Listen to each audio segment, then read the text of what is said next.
everyone, and welcome to another round of sound. This is the #1 Cochran Sports Showdown. I'm Bob Pompeani.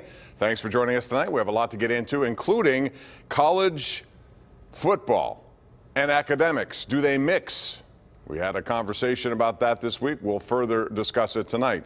Also, the Steelers in their first preseason game come away with a win and some interesting performances. Guys still out with injury. We'll delve into that. But the #1 topic tonight on the #1 Cochran Sports Showdown will be the Pirates as they continue to fade backwards here in the what looks like winnable division of the National League Central, but right now it is not theirs to be had. Here is your panel left to right on your television screen. We have Paul Zeise from the Post-Gazette and the Paul Zeise program on 93.7 The Fan. In the middle, it's Ron Cook, Post-Gazette columnist and host of Cook and Pony every day on The Fan. And to the right, it's Will Graves from the Associated Press. So Paul Zeise, let's get into this. Pirates now lose 2 out of 3 to Toronto, outscored 14-3 in those 2. They fall to 4 games back. Everyone else ahead of them. At this point, it doesn't look like it's winnable at all. Do you believe it is at this point? I've said for a long time I don't, and I think that as you get closer and closer to the end of the season, I know that they play the Cubs a lot and the Cardinals a lot. I just don't think it's going to happen for them. I look at the overall picture. To me, for them to get to 86 wins right now, even just 86 wins, which I don't think is going to win the division, but 86 wins, they'd have to go 28-16 down the stretch. We've seen no indication at all from this team that they can do that over a sustained period. So I feel like it's kind of fool's gold. The only reason we're talking about them being contenders is because the Cubs have, really underachieved. Well, yeah, having the rest of the division suck is not a good business plan, but that's the one that they've sort of followed this year.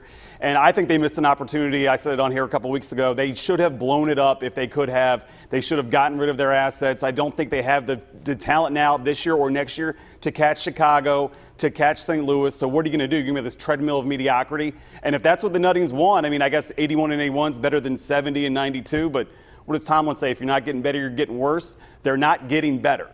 So I think they need to blow it up and start over. And certainly I think, Paul, you're right. This year, it's out of the question.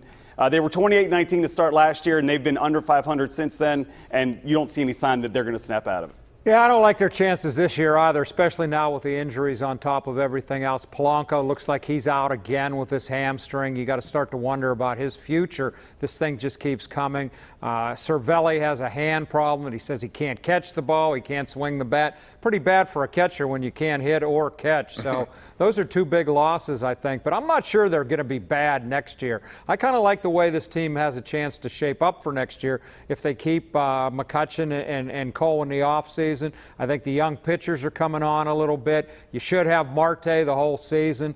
I like that their chances of being pretty good next year. I don't like their chances of catching the Cubs. But the thing is, do you want Marte the way it's gone so far? We talked about this outfield once as Marte, McCutchen, Polanco is one of the best in baseball. And now Marte, I don't know what his problem is, but he didn't even run out a ground ball yesterday, and one that was bobbled I thought could have maybe with his speed resulted in an error. And then you have Polanco, as you guys talked about, being injury-riddled. So, Will, when you look at this, the most logical bet is McCutchen, and there's no guarantee he's going to be back. Yeah, I mean, I think, though, that Marte is sort of prone to these bouts of daydreaming, this sort of the occasional lack of effort. I mean, it happens, and this is who he is. He's been up long enough. We've seen it long enough. This is your guy. And you're right. But look, Meadows isn't ready, right? So do you trade McCutchen hoping Meadows is going to be the guy next year? Do you have Sean Rodriguez in left field, Marte in center? I mean, there's a lot of, there's a lot of issues with these guys. On Polanco, I think he's just a streaky guy. I mean, these guys have been up long enough that they sort of are who they are. And if they're not going to get any better, if this is the best that you're going to get out of them, is it enough to kind of keep them competitive for the next couple of years? And I'm not sure that's the case. The biggest thing with Polanco and Marte and all of these guys, I'm so tired of hearing people talk about how, the players have underperformed. At some point, they're not underperforming. At some point, they're just overrated and really not as good as people would love to believe. I mean, you look at Polanco, he runs like a deer. He's, 6'6". He's athletic. He's got, every so often he gets in those grooves where he can hit the ball. But the reality is he's aloof. He doesn't play hard all the time. He's a terrible fielder, and that's what he's going to be for the rest of his career. So to me, I look at this team and say, stop overrating the players. And if you do that, you probably have a better chance of being realistic as where this team is. Paul, Marte made an all-star team. He's a 2-time Gold Glove winner. I'm sorry? So did Jeff Locke. I mean, the reality is. And Kevin Marte has shown me he can play, but I mean, I'm with you on this brain dead stuff. He zones out at times. It's just ridiculous. And I'm not ready to give up on Polanco. What is he, 25? He hit 400 in the month of July. He was hitting 397 when he got hurt again. And but you want to argue about the injury factor? I'm right with you on that. But he was the biggest reason they went 12-2. He and McCutcheon in July, and then he got hurt. Kind of went south again. Now, I don't know that we're going to see him again with this injury. I mean, they talked about this being the third time with this hamstring. I don't know that he's going to be back this year. Ron, one thing I will say, I agree with you about next year with a caveat. They can't have the exact same roster. They've got to make a couple of little moves. They got to bring a third baseman and a pitcher in. Yeah, if they just make a couple of moves, I agree with you. They could be good next year, but what gives you faith that the ownership is going to spend the money required to get a proven major leaguer to fill these spots? I'm not saying they are. I'm just saying. Right. I mean, so we can say what they need, but are they going to get it? That's a whole different argument. I think where everybody is right now is it's frustrating because they aren't that far away. This isn't like, when they had 50-win teams or, they were the Bad News Bears for all those years. They're actually not that far away, and it's frustrating that they just haven't wanted to, take that next step and do a couple of things to get themselves over the top. Looking back, real quick, about a minute left in this segment, Ron, when you look back at this season, how much blame will you put on Neil Huntington, given the fact this has turned out to be a, quote, winnable division? Next year, you may see both the Cardinals and the Cubs at 90-plus wins again. So this was attainable. He didn't react enough, in my opinion. What's your take? Well, I think he misread the Gung situation. I mean, he let him go into the season really without a third baseman. You got to play Freese way too much. Freese said he can't play that much. Clint Hurdle said Freese can't play that much.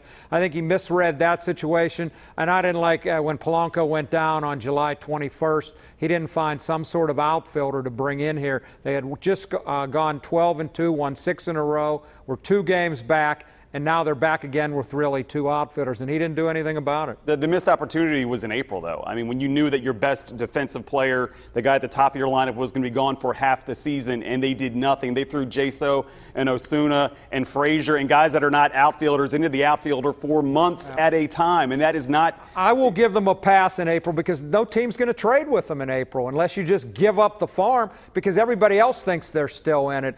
You very rarely see any kind of deals made in April, let alone somebody giving you a starting outfielder. It just doesn't happen that early. July, a little bit of a different story. They were back in the same situation you just talked about after Polanco went down, and they were right there. If they'd have brought in Sean Rodriguez then, and I know Rodriguez was just coming back from his shoulder surgery, somebody like that would have helped them immensely. Neil Walker might have helped them. Jay Bruce would have helped him. Makes a little too much money for him, I think. What about Jay Bruce? I mean, he's at the end of a contract. How about Curtis Granderson if we're going to talk about that? A couple guys out there that would have worked, absolutely. Right. We're due for a break. When we come back, we'll talk about the Steelers' first preseason game and the return of Martavis Bryant today. How big will he be? Do these guys think he'll be sustainable for the entire season? That's coming up when we continue right here on the #1 Cochran Sports Showdown. The #1 Cochran Sports Showdown is brought to you by #1 Cochran. Go one better. And by Highmark Blue Cross Blue Shield. Have a greater hand in your health.